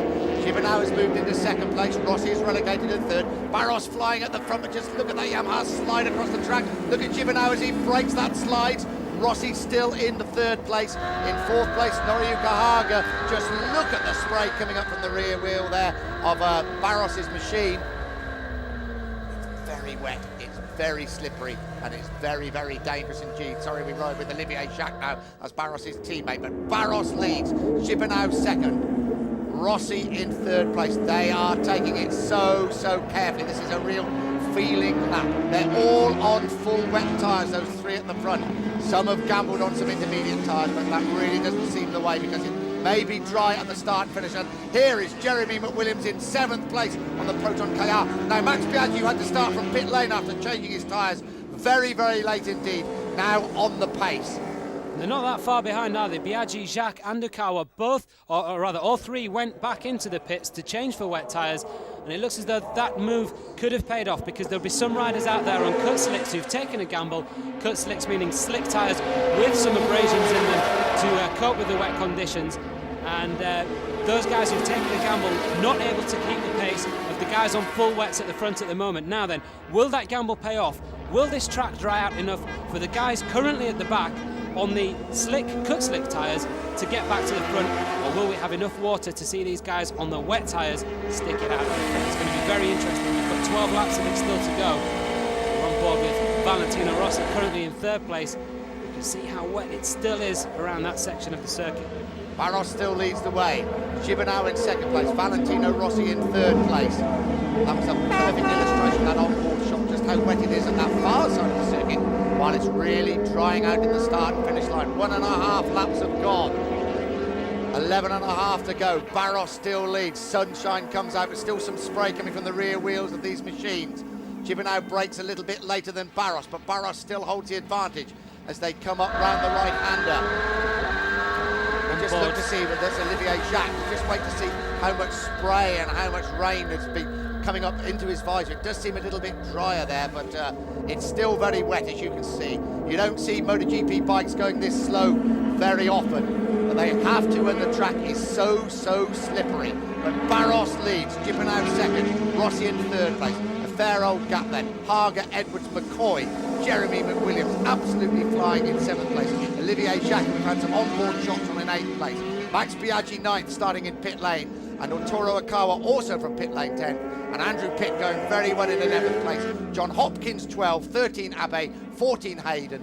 And in 16th place at the moment, Kenny Roberts riding the Suzuki. I think we've seen Gary McCoy go out of there. He seems to have dropped off the tightest squeeze at the moment. And Barros comes down the straight now. So he looks like McCoy's out there. McWilliams, that means he's up to 6th position on the Proton and going very well indeed. McCoy still is hanging in there, Gav, there on that green Kawasaki just in front of Jeremy McWilliams. Well, there is a Kawasaki there, that's for sure, but maybe McCoy has lost his transponder or something there because he's not coming up on the timing screens, that's for sure, but you can see that he was there, wasn't he, in front of McCoy on that distinctive green Kawasaki machine. Yeah, he was down there coming down the straight, all right, just saw him go past. I must have lost a transponder. There's a crasher there, Gav, sorry. Makoto Tamada on that Bridgestone shot Honda. You can see Tamada there. He's one of the riders on cut slicks. You can just see his rear tyre, how it's very smooth, but there's just some grooves in it. And this is what happens when you do that, when you take that gamble. When the track is still wet, you really pay the price. And we really have 2 separate races going on. One between the guys on wet tyres at the front, this is it, between Barros, Gibernau, Rossi, and the guys who are chasing him, Haga, Edwards, McCoy, McWilliams, Jacques, Biaggi and Dukawa. And then there seems to be another race going on between the guys on cut slicks who've taken a gamble that this track is going to dry out. Gibernau trying to think about going up the inside of Alex Barros, as we said when it was dry as the last of the late breakers. It's even more difficult to get past, of course, in these conditions. 10.5 laps to go. They're through the chicane. Bright sunshine, but you can see the track is still very wet indeed. Barros, who won 2 MotoGP races last year. Sete Gibernau, who won the Africa's Grand Prix this year. Gingerly through the chicane part before they little short straight past the entrance to the pits, and they brake for the right-hander that will bring them back into the start and finish straight. They don't really want it to dry out too much. They're on these wet tyres. If it starts to dry out a lot, we'll start ripping the rubber out of those tyres. Well, you remember 2 years ago, Nick, at Valencia, this is the last race that we had in similar conditions to this, wet turning to dry. The man who won it, Sete Gibernau. Who did he beat? Alex Barros. They were riding 2 strokes then, of course, Gibernau on a Suzuki and Barros on a Honda. Gibernau now is on the factory Honda and Barros is on a factory Yamaha. It's the same two guys who seem to be able to cope best with these changeable conditions. Barros leading the way from Gibernau, and Edwards also using some experience there, and Hager. Great opportunity for people like Hager and Edwards on the Aprilias, McWilliams of course on the Proton, and McCoy on the Kawasaki to pick up some valuable points in these conditions. You can see there, can't you, from the helicopter camera, how certain parts of the track are drying out and certain parts are still very, very wet. Alex Barros still leads the way. That left knee goes out, the left knee he injured 7 weeks ago when he crashed in Japan. Riding the Yamaha in second place, Sete Gibernau. Valentino Rossi is close right up on them. This is a high-speed game of chess. Nobody wants to make a particular move at the moment. Obviously, everybody wants to stay on the bike. We have another faller. John Hopkins is down. The American, well, half American, half English rider, and he looks to be in some pain there as well. Hopefully John's going to be okay, but he seemed to be one of the riders who'd taken a gamble on cut slicks as well. Here we're going to have a look at it. Yeah, just losing grip on the rear, and he came down very, very heavily on his right shoulder, and his right arm looking very, very loose there. Perhaps a dislocated shoulder for John Hopkins. Let's hope not. But that certainly looks to be the way he's hanging his arm there. It looks as though that could be the injury. John Hopkins out of the race, back at the front. You can see those dry lines. Alex Barros still leads the way. Sete Gibernau in second place, closing up behind them.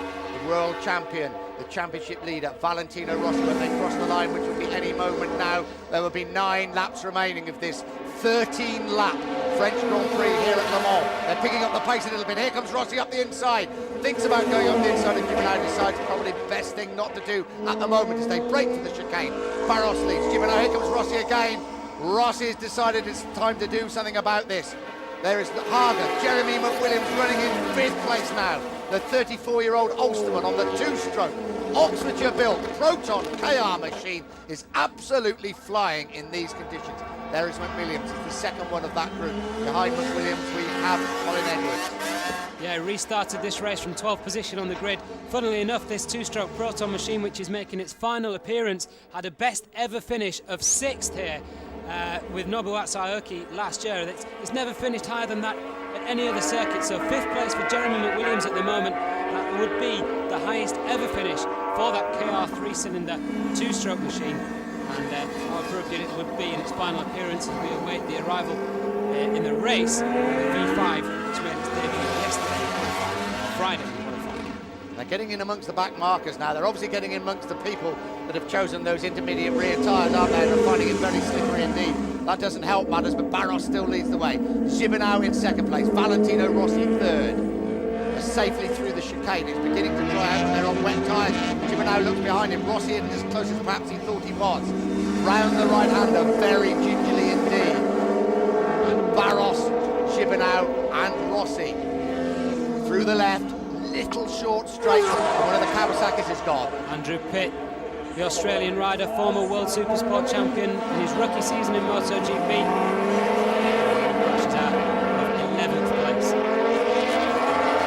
Over the start and finish line they go. 8 laps to go, the French Grand Prix, reduced to 13 laps because of the rain.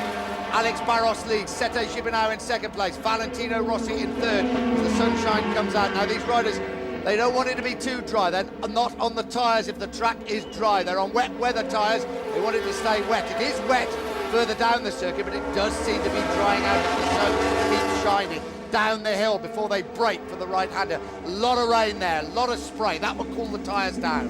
Jeremy McWilliams and Olivier Jacques have got past Noriyuki Hager and Colin Edwards, so McWilliams now in 4th place and leading that chasing group. A clear fight for the podium here between Barros, Gibernau and Rossi, but McWilliams, the veteran from Belfast, doing extremely well there on that 2-stroke Proton in its final appearance, and now up to 4th place. How ironic is that? The final appearance of a 2-stroke machine in MotoGP. They can almost finish on their podium, but these 3 Grand Prix winners, world champion at the back. They're wily old campaigners. They really are treading very, very carefully. As I say, they don't want to get into drier conditions because that will start ripping the rubber off their tyres. They want it to remain wet. Barros still leads as he tips the Yamaha into the chicane, and here comes Gibernau. That's the first time we've really seen him think about making a move. He's feeling out the track. He's testing out the conditions as they come up against some more back markers now. Back markers could play a very important part in this race. There is Jeremy McWilliams in 5th place, and there is Olivier Jacques in front of him. Yeah, Jack just got in front of him on that lap, and look at the eyes of Olivier Jacques. He's very, very focused here in front of his home crowd. He lapped to 1:52.7 on the previous lap. That's around 7/10 quicker than Barros and Gibernau were doing at the front. So maybe now the sign from his pit board will be that they could be in his grasp. They are actually 14 seconds down on Barros, Gibernau and Rossi. But with this track drying out, anything could really happen. Williams, 250cc Grand Prix winner of the Dutch TT 2 years ago. The top British rider in MotoGP for many, many years, and what a performance it is by him. This is Olivier Jacques. You might see Jeremy Williams appear on his right shoulder or his left shoulder any moment now. But Jacques, the darling of the French crowd, currently running in 4th place. There he is, number 19 on the 4-stroke Yamaha. Behind him, Jeremy McWilliams on the 2-stroke Proton KR machine, manufactured, built, conceived at Banbury in Oxfordshire. At the front, we have a new leader, have we? No, side by side. Sete Gibernau and Alex Barros. Gibernau has the inside advantage as they accelerate away. Gibernau surely is going to come out in front, still side by side. Now they break. The Spaniard does not lead the way. Barros gets back in front on the brakes. High-speed chest on a very, very slippery track. Barros still leads. Gibernau second, Rossi third. Looked as though they'd almost locked foot pegs there, didn't it, through those corners, Gibernau and Barros. But Barros, as you always say, Nick, the last of the late breakers, and it takes a brave man on the brakes to get past Alex Barros, looking for his first victory on the Yamaha. He won 2 races at the end of last season on the Honda that Gibernau and Rossi are both riding now. Switched to Yamaha in the winter, became their #1 factory rider without a doubt. He was sensational in winter testing. Now looking to consolidate that promise with a first victory. And these conditions suit him down to the ground as Rossi moves up on the inside of Gibernau. Rossi now up into 2nd place.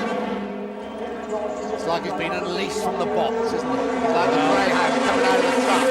6 laps to go, right time for Valentino Rossi to go. He won the race here last year when it was stopped because of the rain. The first part of this race was stopped because of the rain. She was not leading. Alex Barros was leading the way, but now this is a straight 13-lap race, and Barros still leads the way, but he'll know that Rossi is closing. Olivier Jacques still in 4th place. We ride with the Frenchman, the former 250cc world champion. Just behind him, Jeremy McWilliams. Noriega Haga going very well in 6th place. Gary McCoy now up into 7th. Max Biaggi, who had to start from pit lane, in 8th place. Turukawa 9th, and the world superbike champion Colin Edwards currently in 10th place. Yeah, those are the only guys who are lapping under 2 minutes. In fact, the pace at the front around 1:52. Barros, Rossi and Gibernau, and then Jacques in the 1:53s, McWilliams, Haga in the 1:54s, McCoy, Biaggi in 1:55s. Turukawa on something of a charge with a 1:53, Edwards a 1:57, and then further back in 11th place, Arbe, Kiyonari and Hayden, all in the 2:12, 2:13 region. It's this sort of race that really shows, isn't it, both Nick and Matthew up there, that shows what top riders that these guys are. Down the front straight and down this end of the track where the main straightaway is, the riders are having to ride like it's a dry race. They're going through the corners as fast as they can, but as they get through to the wet end of it, they're having to go through gingerly, having to go easier on the brakes. And basically, they've got to adapt on every single corner, and it just shows the calibre of the riders that are out in MotoGP. Well, Sete Gibernau, we said Valentino Rossi was like the greyhound out of the box. I don't know what you say Sete Gibernau is, but he's got past Valentino Rossi. But Rossi now up the inside, but Gibernau closes the door on him. That's more like it with just 5 laps to go. It's warming up, it's drying out. Barros still leads, Gibernau in 2nd place, Rossi in 3rd place. Absolutely anybody's race here at the French Grand Prix. 5 laps of the Bugatti circuit to go. It's drying out. They're on wet weather tyres. That won't make life easy for any of them. Almost side by side. Gibernau thinks about going up the inside of Barros as they break for the chicane, then race down the hill. It's going to be a very, very close fought affair. This is where Gibernau likes to get up the inside. Barros, though, he really blocks the move of the Spaniard. Rossi wants to try and go through as well, but Gibernau holds that inside line as they break from the right-hander. This is the wet part of the circuit. You can see how wet it is. This is cooling down those the wet weather tyres. This is just what they want because they heat up considerably when they get on the dry part of the circuit, they want to get in that wet, they want to cool them down. You can almost see the steam coming off them, can't you? Yeah, just to explain why those rear rubbers tend to go in the dry weather when they're those wet tyres. We were talking last week about a contact patch the size of a credit card. Well, that's halved when you've got the tread cut into there for the wet weather. And that means that you've got all that horsepower going through half as much rubber, which is why it heats up so much. They need the water there to cool them down. If it gets too hot for them, they just start to rip apart. Well, there are some more dry patches forming on the track at the moment. And that could be the key to the final 4.5, 5 laps as Gibernau moves up on the inside of Barros. And now Gibernau leads the race. Sete Gibernau, the grandson of the founding father of the Bultaco Spanish factory in Spain, leading the French Grand Prix. Now victorious in round 2 at Velcome in his second race on a factory Honda. As we look at Barros moving aside to let Rossi through as well. Now Rossi is going to give chase to Gibernau. Perhaps Gibernau has just thought, right, now's the time to try and make a break. The truck will try and out. Without a doubt, Rossi knows it. He's got to try and get past Barros. Barros, though, back up the inside as they break for the chicane. But Rossi knows Gibernau must not get away at the front. Immediately he made his move on Alex Barros, didn't he? As they now break for the chicane. 3 3/4 laps to go. Sete Gibernau leads. Rossi in second place. Barros, who's led the way for so long, now in third place. Down the hill, on the brakes. Barros, well, perhaps he's quite content to hang in there in third place for a little while. Just see how the conditions are and see how this race fans out. There's 3.5 laps to go. This is Max Biaggi, had to start from pit lane after having to change his tyres right at the last moment. And he's currently in 7th place, Max Biaggi. His teammate, Toro Kawa, is 8th. Jeremy McWilliams still going well in 5th place. Noriyuki Haga in 6th. And Olivier Jack in 4th place. But at the front, Sete Gibernau still leads the way. Valentino Rossi in 2nd place. And the Yamaha of the Brazilian Alex Barros 3rd. 3.5 laps to go. They're coming up against the back markers all the time. The track is drying out. It could not be more difficult for these top MotoGP riders. They're putting on a great show, and Gibernau chasing his 2nd victory of the season. Well, I'll tell you what, this could turn out to be a great day for the Gresini Honda team, because not only is Gibernau leading the race, his new teammate Ryuichi Kiyonari, who's making his Grand Prix debut this weekend, he's lapping in 12th position and is in line for 3 very, very well-earned points, or 4 very well-earned points. So Kiyonari, former Supersport rider, making his first appearance here, never been to this circuit before, difficult conditions, he's currently lapping in 12th position, so an excellent performance from him. Equally, fantastic performance for McWilliams, who's riding in 5th. He's got Noriyuki Haga for company, but if he can hold him off, this will be the highest ever finish for that 2-stroke Proton KR3 machine. 3 laps to go.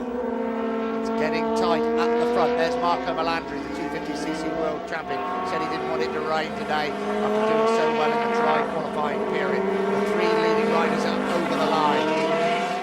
That is the men at the front. Sete Gibernau still leads the way from Valentino Rossi. Rossi closes on the brakes. 2.5 laps to go for the Spaniard. Can he hang in there? Rossi's pressured him before in these sort of conditions at Estoril in Portugal last year. And Gibernau broke, he crashed. But he's used to riding at the front after we saw him win that Africa's Grand Prix in very, very difficult circumstances. And it was Valentino the Rossi, the man that was chasing him in that particular race. 2.5 laps to go. Gibernau still leads the way. It's drying out. I think they've dropped Alex Barros. It's going to be between the 2 Hondas. It's going to be between the Spaniard and the Italian world champion, Valentino Rossi. And I assure you, it's going to be a race to the checkered flag.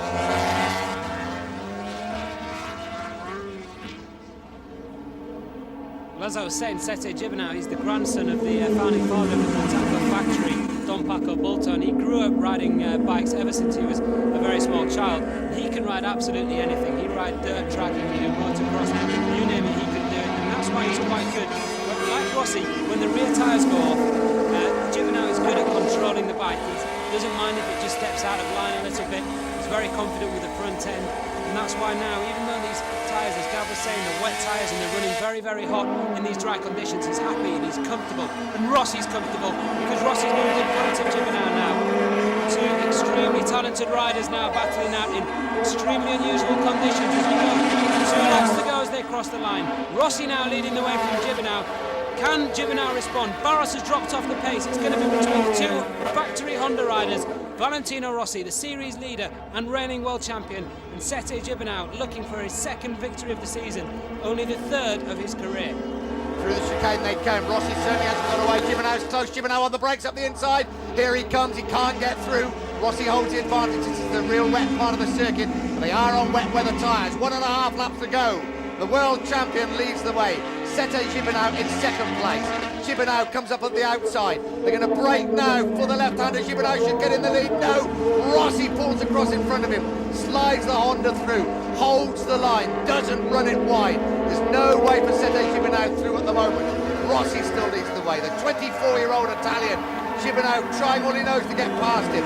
Comes in line astern. Just tucks in behind Valentino Rossi. He will be having more and more goes at him with 1.5 laps to go.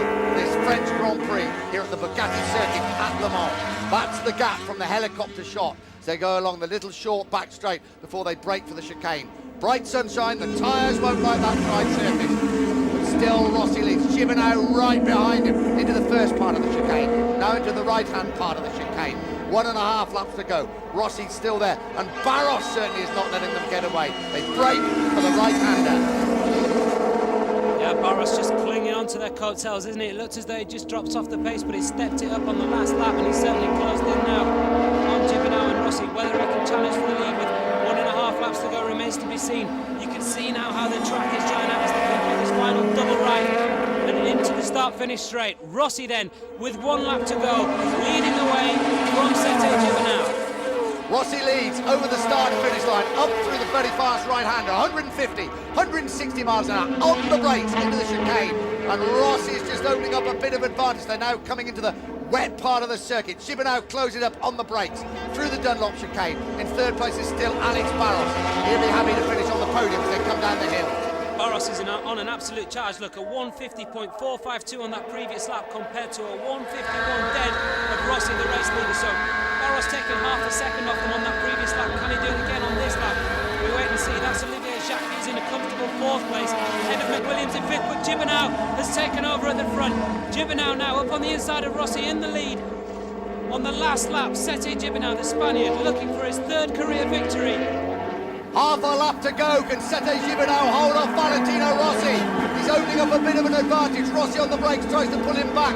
Gibernau, a man on a mission. At the right-hander at the far end of the circuit. Oh, twitch of the Honda's rear tyre there of Sete Gibernau. Along this little short straight, second fastest part of the circuit. Rossi tries to position himself up the inside. I don't think he's close enough. Gibernau could win his 2nd Grand Prix of the season. Rossi on the brakes, closing up at the chicane. It's drying out there. They're through the first part. They're through the second part. Little short straight, right-hander coming up. We ride with the world champion, Valentino Rossi. Up the inside he comes on the brakes. Rossi has gone through. Does he run it wide? Yes. Gibernau is back in front.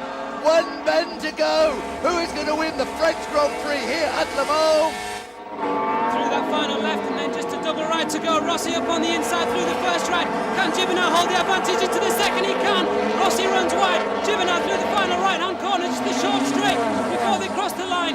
Sete Gibernau wins the French Grand Prix from Valentino Rossi with the fastest lap of the race on the very final lap. Utmost respect from Rossi, who celebrates with Gibernau. What a victory for the Spaniard. The 3rd of his career, the 2nd of the season. And he's congratulated by Alex Barros, who completes the podium in 3rd. What a race. 13 laps this race was run in the rain.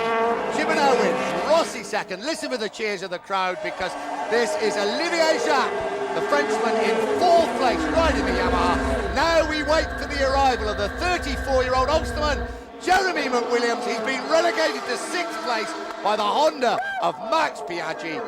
Well, nobody likes rain. Nobody likes wet races, but what a performance by these men at the front. They celebrate in MotoGP style. Sete Gibernau beats Valentino Rossi for the 2nd time this season, with Alex Barros in 3rd place.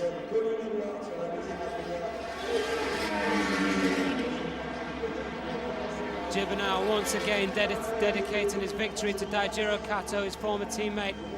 And this is how he did it. What a breathtaking finale. Rossi did everything he could into this double final ride up on the inside. Very similar to Toru Okawa in Velcom last year, when Rossi tried to get him on the last corner but just didn't have the grip through the right-hander. Gibernau kept his cool, didn't he? All credit to Tete Gibernau. He really hung on, stayed calm through that final couple of corners. He fully deserved his victory, as you can see. A few martial arts movements from Tete Gibernau. What a day it is for him. We're still awaiting the arrival of his teammate, in fact, Ryuichi Kiyonari. But we'll just run through the order. Meanwhile, Gibernau from Rossi, Barros, Jacques, Biaggi, Williams, Yukawa, Haga, McCoy, Edwards, Abe. And then one would imagine that Hayden and Kiyonari will cross the line. They do. Kiyonari in 13th place, Hayden takes 12th, Nakano and Landry complete the points. Look how happy Olivier Jacques is with 4th place. Well, it's a good track for Yamaha. Barros 3rd, Jacques 4th. The Hondas still rule the roost, but we have a new race winner, and that's good for MotoGP. It's Sete Gibernau. What a final last lap that was. Rossi, I think he's trying to go on the 24-hour car track there. I think he's in the dirt, he's run it wide, he's done all he can, and as you can see when they cross the line, he's the first man to congratulate Sete Gibernau. Great show and a great victory for the Spaniard, Sete Gibernau, over the world champion, Valentino Rossi. Can I start to breathe again now? You certainly can. Absolutely awesome finish to the lap there. The Grassini team were all stood on their chairs. They're all up on like bar stools on the pit wall, and they were all stood up there. Absolutely fantastic scenes down in pit lane, and what a race for Jamie McWilliams as well. Unfortunately, Max Biaggi just caught him up on that last lap, but great ride from the Austrian, and how ironic that he gets his equal best results out of that Proton 2-stroke in its final race. I expect there'll be a few people standing on bar stools tonight in that Grassini team, don't you? When it sinks in, what a season it has been for this team. They obviously lost their great hero, their great rider, Tajiro Kato, in that terrible accident at the Grand Prix of Japan at Suzuka 7 weeks ago. Their next race back, this man won the race for them, the Africa's Grand Prix.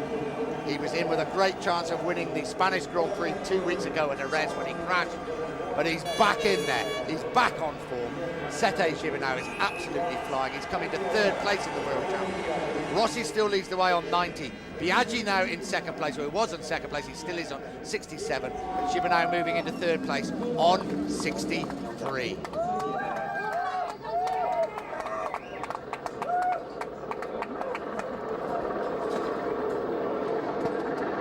Well, the roller coaster ride continues in MotoGP 2003. Sete Gibernau, 2 wins from 4 races, and he's now 3rd in the championship, 27 points behind Valentino Rossi, the championship leader. We haven't seen too many of those marshals now, have we? They've rugby tackled a few people, but I think they're running out. Olivier Jacques, the first Frenchman home, he's finished 4th. Great result for him, his best ever result in MotoGP, and he celebrates in true style. Well, his tyres were getting ripped apart as the track was drying out, wasn't it? Those wet weather tyres, they're totally ripped apart now. Sete Gibernau celebrating also in great style. I think it's a relief as much as anything also for the riders, because it was a very, very nasty conditions out there. Tyre choice was absolutely vital. It appears that everybody has come through there pretty unscathed. You can just see the number 74 there on the leathers of Sete Gibernau. That's in respect of his late teammate, Tajiro Kato. Valentino Rossi doesn't look too distressed, does he? But he doesn't like losing. Don't you kid yourself that it's all fun and games with Valentino Rossi. He does not like losing races. But first time on the podium this season, riding the Yamaha for the very, very brave Brazilian, the veteran, Alex Barros.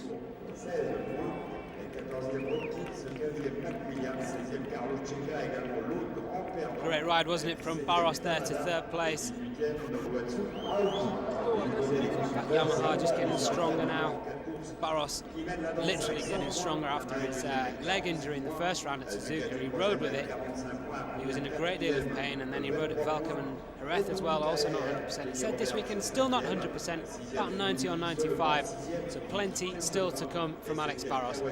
Confirmation then of the race result there from the second of 2 races. Sete Gibernau wins in a time of 24 minutes, 29.665 seconds from Rossi and Alex Barros. Further down, a great result for Gary McCoy of the Kawasaki. highest result for him by a long stretch. In fact, his first points of 2003 on the Kawasaki in 9th position. So an excellent result for the Green Machine and the Australian Slight King of McCoy. If we could just put in there, I'm just with Jeremy McWilliams. Jeremy, I suppose the hope was it was to rain a bit more, wasn't it? That was a bit of a difficult call because everybody was changing on the grid, and where we were sitting on the grid it was very, very dry, so I was very tempted to go and try intermediates, but I think that was a wrong call. Yeah, wets probably was the right choice, but the circuit was absolutely... That was a bit of a difficult call. I was very tempted to go and try intermediates, but I think that was a wrong call. Nothing. It was first place. It was like riding on oil or something out there. It was terrible.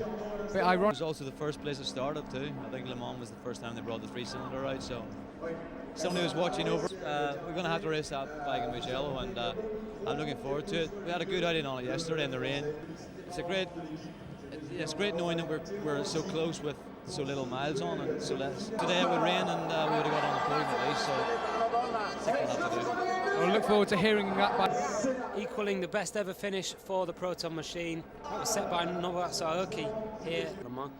And we're all looking forward to seeing that Proton V5, as Gav says. We heard it in qualifying yesterday and the day before. It's an absolutely awesome sounding machine. We'll be bringing it to you from Mugello, I'm sure, in 2 weeks' time. What MotoGP race it was. This was the first start of the first race. Olivier Jacques getting a good start on the and it was Alex Barros who led the way. Fantastic start from Marco Melandri as well in just his second MotoGP race appearance from that four-stroke Yamaha M1. Barros led the way from Valentino Rossi. Max Biaggi mounted a bit of a charge as Melandri dropped back slightly. We lost Carlos Checa. We lost Nobuatsu Aoki, who retired as well. We lost Loris Capirossi, another early race leader. We also lost his teammate, Troy Bayliss. There was a change at the front, though. Valentino Rossi taking the lead from Alex Barros.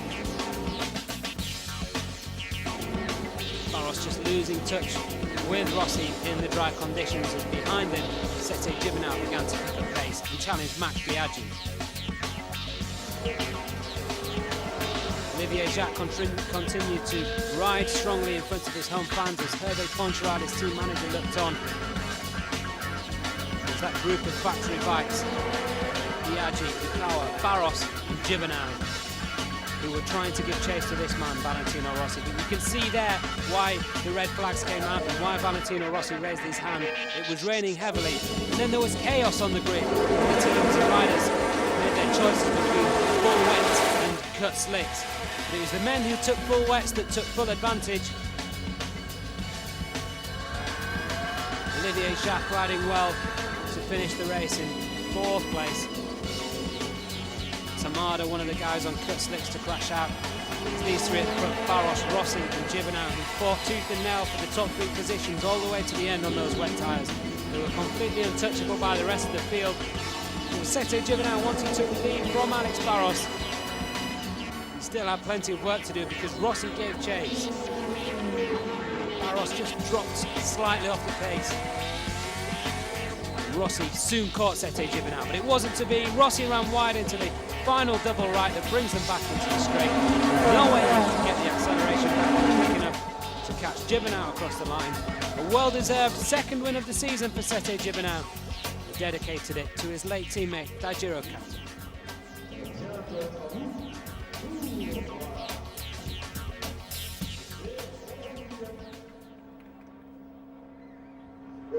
I think we're going to have the podium ceremony now, Matthew, but I think Olivier Jacques' been taken there as well. Although he's finished in 4th position, I think he's going to be shown off to the French fans. I couldn't quite tell you that for certain, but there'll be a massive cheer for them, all the other riders anyway. Alex Barros makes his first podium appearance since signing for Yamaha in the winter, recovering from leg injuries in the first round. Great ride from Barros. Valentino Rossi is all smiles with 2nd place after leading the race. He could do nothing to stop this man, Sete Gibernau. What a victory for the Spanish rider. The 2nd of the season for him, the 3rd of his career. He's now the most successful Spanish rider currently riding in the MotoGP class. 3 wins for him, just 2 for Carlos Checa, his compatriot. Fausto Grassini, the team manager, smiles again, and it's great to see him smiling after the tragic sadness of the loss of his young protege, Daijiro Kato, in the first round.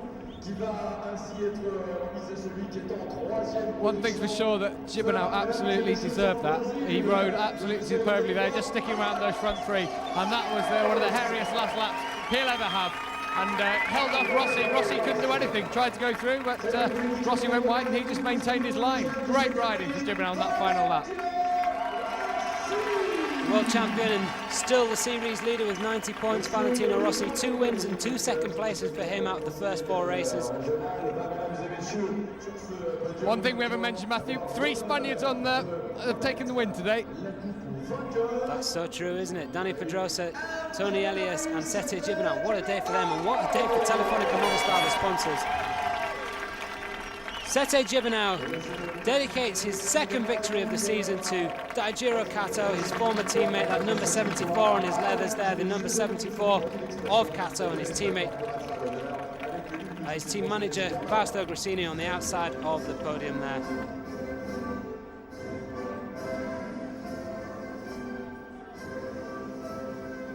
Third time today, the Spanish national anthem. Dani Pedrosa in 1:25, Tony Elias in 2:50, and Sete Gibernau in MotoGP. An historic day for Spanish motorcycling. Historic day for Sete Gibernau, an integral part of Spanish motorcycling. His grandfather, Don Paco Bulto, founding father of the Bultaco factory.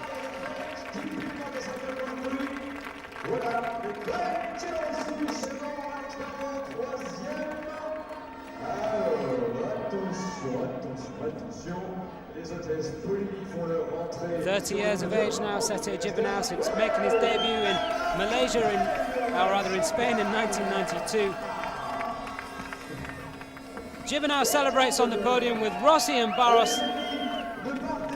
The French champagne flows at Le Mans, and I'm sure it will continue to flow for the rest of the evening. Gibernau likes to party, and he's got plenty of reason to do so tonight. Gibernau wins in Le Mans, the 3rd victory of his career, Rossi 2nd, and Alex Barros 3rd.